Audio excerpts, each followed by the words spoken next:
육조단경에 이르되 한 생각에 깨달으면 중생은 곧 부처여 한 생각에 미혹하면 부처는 곧 중생이라. 선종의 천년 전통 속에는 운명을 바꾸는 네 구절의 메시지가 담겨 있다. 이는 천일야화처럼 보이지만 조사들의 공안 속에서 반복적으로 나타난다. 선종은 달마대사가 동쪽으로 와서 육조 해능을 거치며 독특한 깨달음 체계를 형성하였다.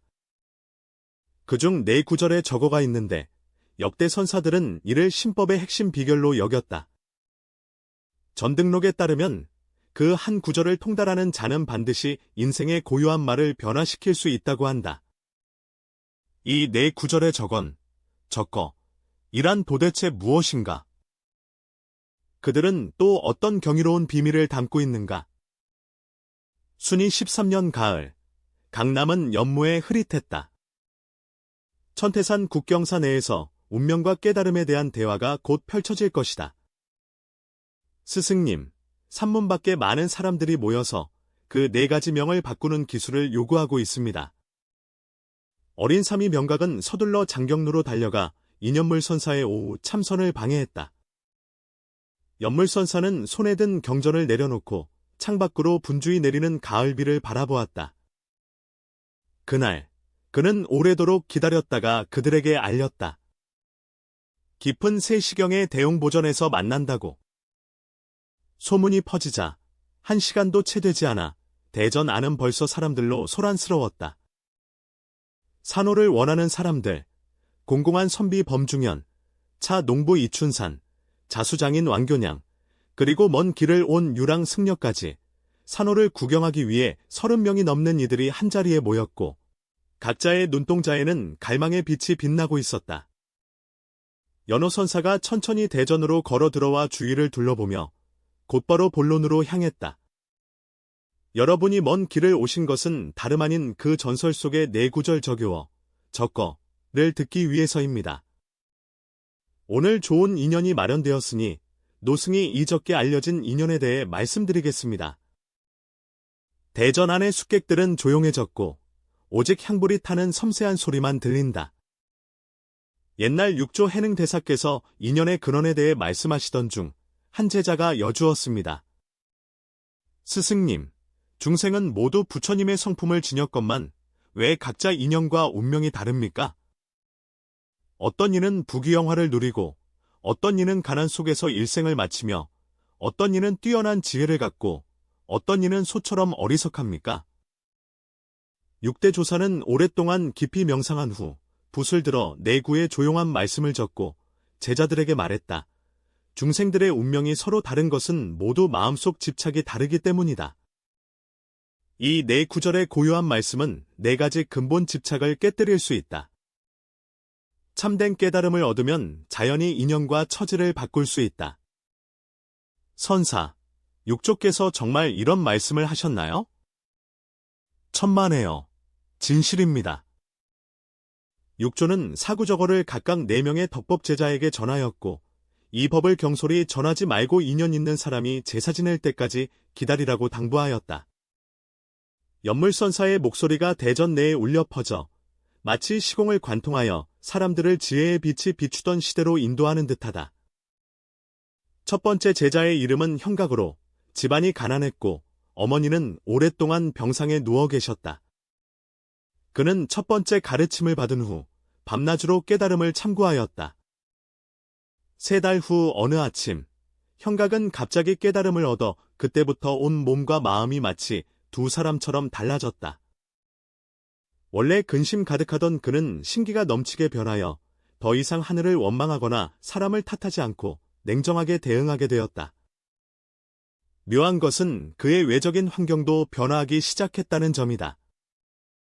어떤 부유한 상인은 그의 품격이 고결함을 보고 상점을 관리하게 했고 어떤 학자는 그의 지혜를 흠모하여 그를 여러 곳으로 추천해 가르치게 했다. 10년 후, 형각은 집안이 부유해졌을 뿐만 아니라 지역에서 유명한 선한 사람이 되었고 수년간 병든 어머니도 기적처럼 회복되었다. 범중엄은 급히 물었다. 첫 번째 구절 가 도대체 무엇을 말하는가? 원호선사는 살짝 미소 지으며 말했다. 서두르지 말라. 천천히 내 말을 들어라. 두 번째 제자는 해해라 하였으며 본성이 매우 부지런하나 일을 시작할 때는 급하게 하고 끝맺음은 흐지부지하는 편이었다. 그는 두 번째 침묵의 말씀을 얻은 후 성품이 크게 변화하여 무엇을 하든지 끝까지 견디며 해낼 수 있게 되었다. 그는 이후 산을 여러 사원을 세우겠다는 서원을 세우고 이 일에 20년을 보냈다. 마침내 웅장한 사원을 세웠고 자신도 한 시대의 종사가 되었다. 세 번째 제자 버페는 원래 고독하고 말수가 적었으며 사람들과 지내면서 오랫동안 다투는 일이 많았다. 세 번째 문장인 저거를 깨달은 후 그는 자비롭고 포용력이 강해져 어디를 가든지 갈등을 해소할 수 있었으며 사람들로부터 화씨불이라 불렸다.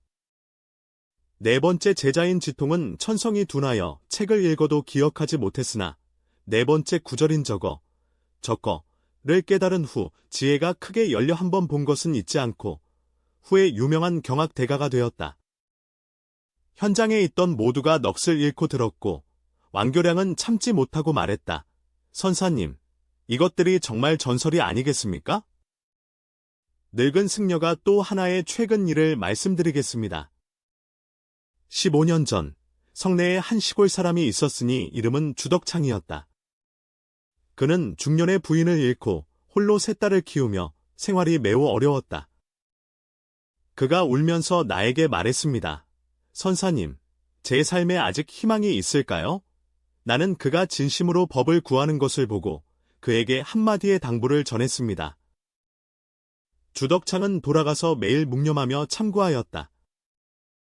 3달 후, 그는 정신적으로 완전히 새로워져 더 이상 운명을 원망하지 않고 상황에 순응하는 태도를 갖게 되었다. 더 신기한 것은 그의 운세도 함께 변했다는 것이다. 처음에는 누군가가 그를 회계장부를 담당하게 소개하였고 이후에는 귀인이 도와 가게를 열게 되었다. 현재 주덕창은 이미 성내에 부유한 상인이 되었으며 세 딸 모두 마음에 드는 남편과 결혼하였다. 이춘산이 의심스러워하며 말했다. 정말 그렇게 신기한가요? 원호선사가 고개를 끄덕이며 말했다. 세상 사람들은 운명이 하늘에 의해 정해졌다고 생각하지만 사실 운명은 자신 마음속에 달려 있습니다. 육조는 중생들이 고통스러운 삶을 사는 이유가 4가지 근본 집착 때문임을 발견하였다. 첫 번째는 정지 상태라고 하며 마음이 정지에 따라 움직이고 외부 환경에 이끌려 다니는 것이다. 순조로울 때는 뜻을 얻어 형상을 잇고 역경일 때는 하늘을 원망하며 남을 탓한다. 두 번째는 식직이라 하며 급하게 이익을 보려 하고 모든 일에서 즉각적인 결과를 원하며 인내심과 끈기가 부족한 것을 말한다. 세 번째는 나 중심이라 하며 자기 자신을 중심으로 하여 항상 타인과 대립하며 마음이 좁다. 네 번째는 지직이라 하며 스스로 똑똑하다고 여기나 실제로는 작은 지혜에 속아 오히려 어리석은 것이다. 이 네 구의 개송은 바로 4가지 집착을 깨뜨리는 최고의 법문이다. 그러나 반드시 기억해야 할 것은 진리는 비록 경이롭지만 핵심은 실제 수행에 있다는 점이다. 마치 좋은 약과 같아서 복용하지 않으면 효과가 없다고 원호선사는 진심을 담아 말씀하셨다. 한 명의 전시 성을 가진 부유한 상인이 일어나 말했다. 선사님, 저는 천량은을 드리겠으니 부디 이 4구의 진리를 전수해 주십시오. 법은 사고 팔 수 없으나 인연 있는 이에게 전할 수 있다. 연무선사는 고개를 저었다. 여러분이 진심으로 오셨다면 내가 먼저 몇 가지 단서를 드리겠습니다. 첫 번째 저거의 핵심은 자에 있는데 마음이 고요로 전환되는 것이지 고요가 마음으로 전환되는 것이 아니다. 두 번째 문장인 침묵의 핵심은 이라는 글자에 있는데 이는 맹목적인 고집이 아니라 지혜로운 고수임을 의미한다. 세 번째 고요한 말의 요결은 자에 있는데 억지로 참아내는 것이 아니라 자연스럽고 광대한 믿음의 양을 의미한다. 네 번째 구절인 의 정수는 이라는 한 글자에 있다. 이는 완전한 허무나 단멸이 아니라 참된 공의 묘유이다. 모두가 생각에 잠겼으나 혼란스럽고 이해하지 못하였다. 원물선사께서 하늘빛을 살피시고 천천히 일어나시며 말씀하셨다. 시각이 늦었으니 여러분 먼저 돌아가 이 네 글자의 깊은 뜻을 참고하라. 내일 정오에 나는 진정으로 인연이 있는 사람들에게 다시 진리를 밝혀주겠다. 모두가 아쉬워했지만 어쩔 수 없이 그만두기로 했다. 밤새 아무 말 없이 각자 돌아가 고통스럽게 깊이 생각에 잠겼다. 다음 날 정오, 대전 내부 인원이 줄지 않고 오히려 늘어났으며 많은 새로운 얼굴들도 명성을 듣고 찾아왔다. 연물선사께서 정시에 나타나시어 주위를 둘러보시며 어젯밤에 혹시 깨달음을 얻은 이가 있느냐 물으셨다. 범중현이 앞서 말하였다. 선사님, 첫 구절은 아마도 고요함은 마음을 따르고 고요함에 따르지 않는다가 되어야 할 것입니다. 한 젊은 도사가 도를 받아들이니 두 번째 구절은 반드시 지속적으로 멈추지 않고 지켜나가는 것이다. 왕교녀도 말했다. 세 번째 구절은 만물을 포용하는 모든 중생이어야 한다고. 후더러는 급히 덧붙였다. 네 번째 구절은 반드시 사대계공이 진열을 보는 것이라고. 원물선사께서 살짝 미소를 지으시며 말씀하시기를 모두 일리가 있으나 아직 부족하다고 하셨다.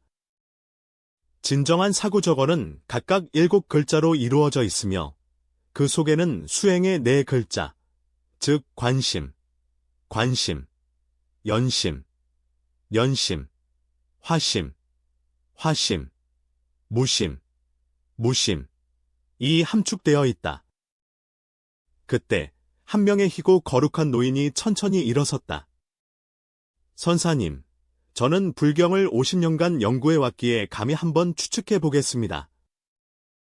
첫 구절이 마음은 밝은 거울과 같이 만물을 비춘다인가? 원호 선사의 눈에 찬탄이 스쳤다. 시주는 불법과 깊은 인연을 맺어 그 신미를 이미 얻었지만 진정한 첫 구절의 의미는 더욱 깊다. 또 누군가는 추측하기를 두 번째 구절은 물방울이 의지를 꿰뚫어 본다는 것이다. 사고방향은 올바르나 이 문구가 강조하는 것은 일반적인 인내가 아니라 수행 중의 일심불란임을 주지해야 한다. 논의가 점점 더 열기를 띠고 온갖 추측이 끊임없이 일어나고 있지만 모두 중요하지 않다. 원물선 사건 때가 무르익어 소리가 장엄하고 엄숙해졌다. 여러분, 이 네 구절의 운명을 바꾸는 고요한 말은 육조 스님의 평생 수행의 정수입니다. 오늘 인연이 모두 갖추어져 오래된 승려가 완전하게 말씀드리니 대전 안은 까마귀가 나는 소리조차 없었고 모두가 마음을 다해 신중히 읊조렸다. 만경본공, 신부동. 이 격파된 것은 경계이다. 세상 사람들은 흔히 말하길 경계는 마음을 따라 변한다고 하지만 어떻게 변하는가? 핵심은 모든 외경이 본래 공임을 깨닫는 데 있으며 이는 단지 마음의 현현일 뿐이다. 마음이 경계에 휘둘리지 않으면 자연히 경계를 변하게 할 수 있다. 육조께서 말씀하셨다.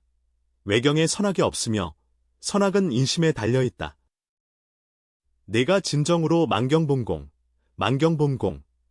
도리를 깨닫게 되면 외부의 득실, 성패, 일시적인 훼손에 더 이상 영향을 받지 않게 된다.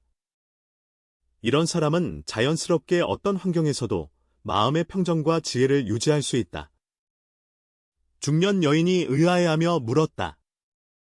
선사님, 만물이 모두 공이라면 우리는 여전히 삶을 개선하기 위해 노력할 필요가 있습니까? 원호 선사는 인내심을 가지고 설명했다. 공은 허무한 것이 아니라 집착하지 않는 것이다. 너는 여전히 열심히 살아가야 하되 결과에 얽매이지 말아야 한다. 농부가 밭을 가는 것과 같아 심을 때는 심고 물을 줄 때는 주되 반드시 수학이 있어야 한다고 집착하지 않는다. 이렇게 하면 오히려 더 좋은 수학을 거둘 수 있습니다. 두 번째 문구는 일심불란, 도방성입니다. 이 구절은 잘못 해석된 시구입니다. 세상 사람들은 일을 할 때 종종 마음이 산란하여 오늘은 이렇게 생각하고 내일은 저렇게 생각하며 마음이 한결같지 않다. 어떻게 성취할 수 있겠는가? 진정한 수행자는 방향을 정하면 한 마음으로 앞으로 나아가며 외부의 유혹에 흔들리지 않는다. 마치 그 해의 선사처럼 20년 동안 하루와 다름없이 정멸을 관하여 마침내 큰 성취를 이루었다. 이러한 전념은 경직된 것이 아니라 지혜로운 선택이다. 세 번째 당부의 말씀은 자비이사, 마음이 무량함이니 이 말씀은 아집을 깨뜨리는 것이다. 사람을 자기 중심으로 삼아 여기저기에서 득실을 따지게 하여 마음이 좁아지게 한다. 진정으로 지혜로운 사람의 마음은 허공과 같아 모든 것을 포용할 수 있다. 마음의 크기가 충분히 커서 진정으로 다른 사람을 배려할 수 있을 때 자연히 더 많은 이들의 도움과 지지를 받게 된다. 이것은 신비로운 힘이 아니라 사람의 마음이 통하는 이치입니다. 네 번째 문구의 의미는 본래 아무것도 얻을 것이 없으니 이 구절은 세지의 가지를 깨뜨리는 것이다. 세상 사람들은 늘 무엇인가를 붙잡고 무엇인가를 얻으려 하지만 진정한 지혜는 내려놓는 데 있음을 모른다. 본래 한 점도 얻을 것이 없다는 이치를 깨닫게 되면 오히려 아무것도 부족하지 않게 된다. 여기서 연물선사는 잠시 멈추어 이 조용한 네 구절의 깊은 뜻을 모두가 음미할 수 있도록 하였다. 후더인이 무언가 깨달은 듯하다. 선사여, 이 네 구절의 적막한 말씀은 겉보기에는 단순해 보이나 진정으로 행하기는 아마 쉽지 않을 것이다. 확실히 쉽지 않다. 이것은 오랜 수행과 시간이 필요하다.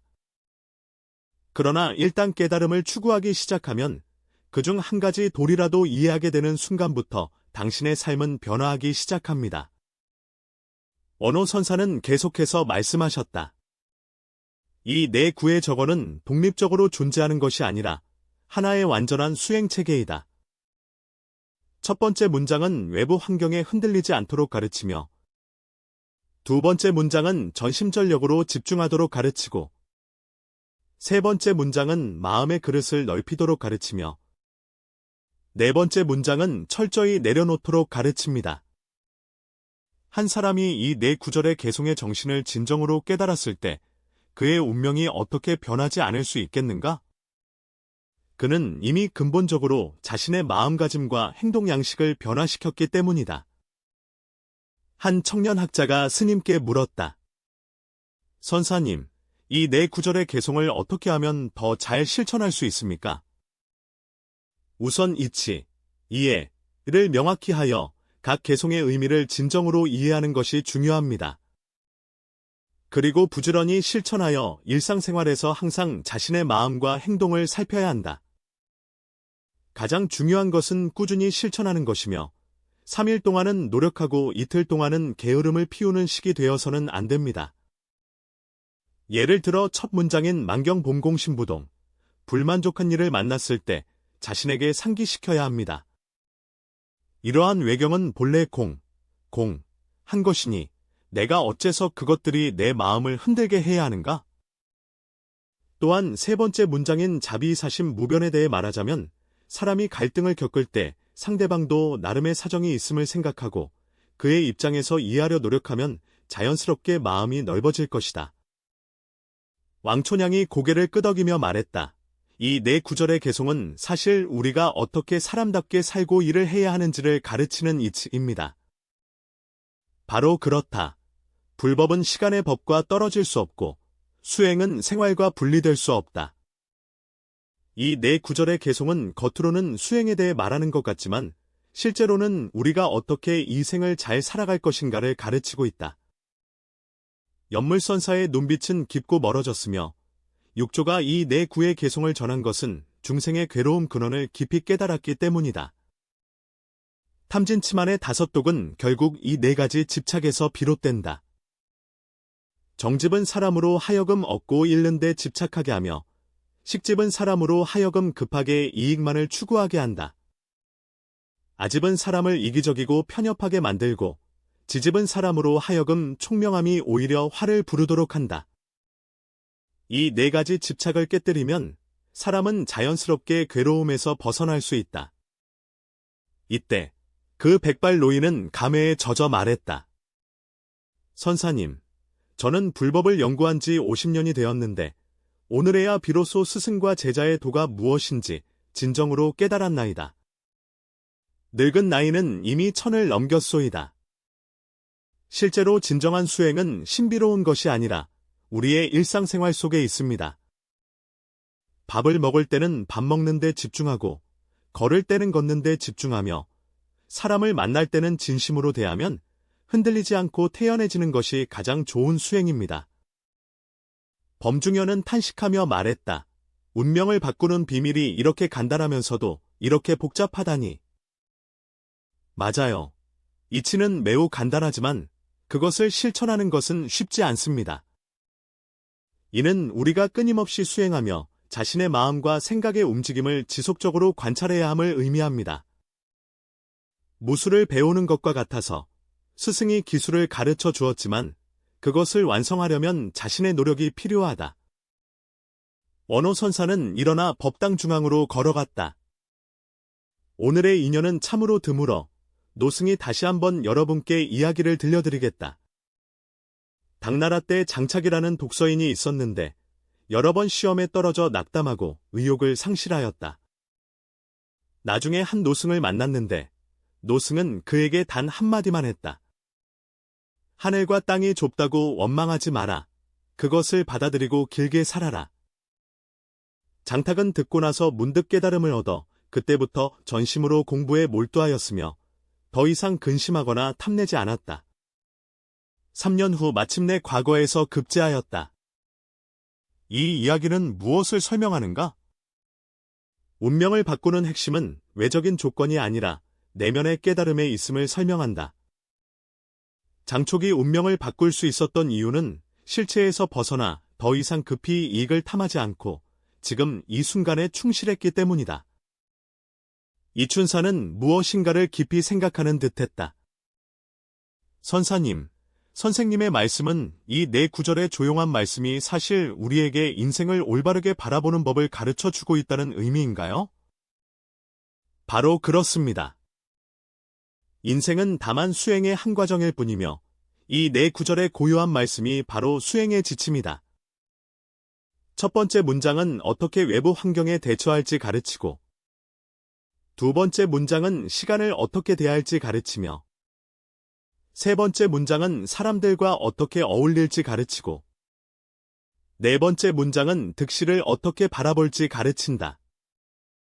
이 네 가지 핵심을 익히면 당신은 인생의 주도권을 쥐게 됩니다. 이것이 바로 이 네 구절의 개송이 운명을 바꿀 수 있는 근본 이유이다. 태양이 서쪽으로 기울고 저녁빛이 점점 짙어지자 연물선사는 눈앞에 있는 이 다소 깨달은 듯한 얼굴들을 바라보며 마음속에 깊은 기쁨을 느꼈다. 여러분, 오늘의 법연은 이로써 원만히 마무리되었습니다. 노승이 한마디 더 드리겠습니다. 법문은 무량함으로 배우고자 하는 뜻이 중요하지만 가장 중요한 것은 자기에게 맞는 법문을 선택하고 그것을 꾸준히 지키는 것입니다. 이 네 구절의 당부는 이미 모두에게 전해졌으니 진정으로 이익을 얻을 수 있을지는 각자의 인연과 노력에 달려있다. 모두가 일어나 합장하여 감사를 표하였고 마음속에는 가득한 수확이 담겨 있었다.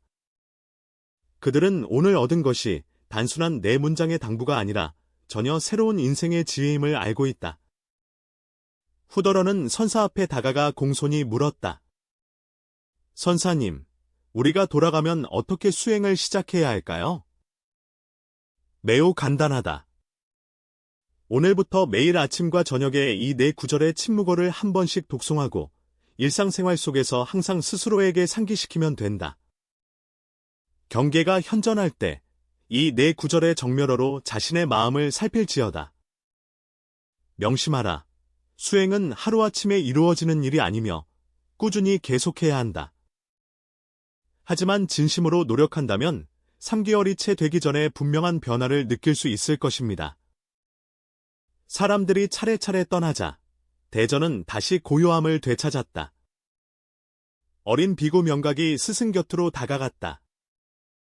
스승님, 오늘 이 네 구절의 저거를 완전히 전수하신 것이 너무 쉬운 일이 아닐까요?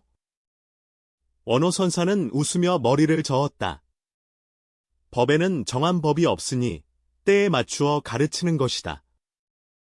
오늘 이 자리에 온 모든 분들은 진심으로 법을 구하는 인연 있는 이들입니다. 그리고 경전을 듣는 것과 도를 행하는 것은 전혀 다른 일이니 진정으로 수행을 꾸준히 할 수 있는 이는 많지 않다. 그러나 단 한 사람이라도 그로 인해 이익을 얻는다면 오늘 우리의 노력이 헛되지 않은 것이다. 이것이 바로 법을 전하는 의미이며 또한 국청사가 평생 동안 깊이 울려 퍼지는 이유이다. 2000년 고찰에서 또 한 번 법을 전하는 인연이 원만히 마무리되었다. 그 네 구절의 운명을 바꾸는 조용한 말은 더 많은 인연 있는 사람들의 마음속에 뿌리를 내리고 싹을 틔워 꽃을 피우며 열매를 맺을 것이다. 만경본공심부동, 일심불란도방성, 자비사십무변, 본래무일물가득. 이 네 구절은 겉보기에는 단순한 적막한 말들이지만 운명을 바꾸는 무한한 지혜를 담고 있다. 육조 해능이 말했듯이 한 생각이 사물을 시작하고 중생은 부처이며 한 생각이 미혹을 시작하고 부처가 중생이 된다. 깨달음과 미혹 사이에는 종종 한 생각의 차이가 있을 뿐이며 이 한 생각의 전환이 한 사람의 일생 운명을 결정짓는다. 이 분주한 세상에서 사람들은 항상 운명을 바꾸는 신비로운 방법을 찾지만 정작 가장 근본적인 진리를 간과하곤 한다. 진정한 변화는 내면의 깨달음에서 비롯된다. 우리가 외부 환경에 마음이 흔들리지 않는 법을 배우고 한 마음으로 집중하는 법을 배우며 자비와 포용을 익히고 집착을 내려놓는 법을 배우면 우리는 운명을 바꾸는 힘을 갖게 된다. 이 힘은 외부의 신비로운 가호에서 비롯된 것이 아니라 내면의 지혜 깨달음에서 비롯된 것이다. 이것이 바로 선종 사구 계명저거의 진정한 비밀이며 또한 1000년 동안 수많은 수행자들이 추구해온 해탈의 길이다. 이 네 마디 침묵의 말을 듣는 모든 이가 그 깊은 뜻을 진정으로 이해하고 삶 속에서 점차 흔들림 없이 나아가기를 바랍니다. 오직 이러한 방식으로만 이 고대의 지혜가 현대 사회에서 삶을 변화시키는 신비한 힘을 계속 발휘할 수 있습니다.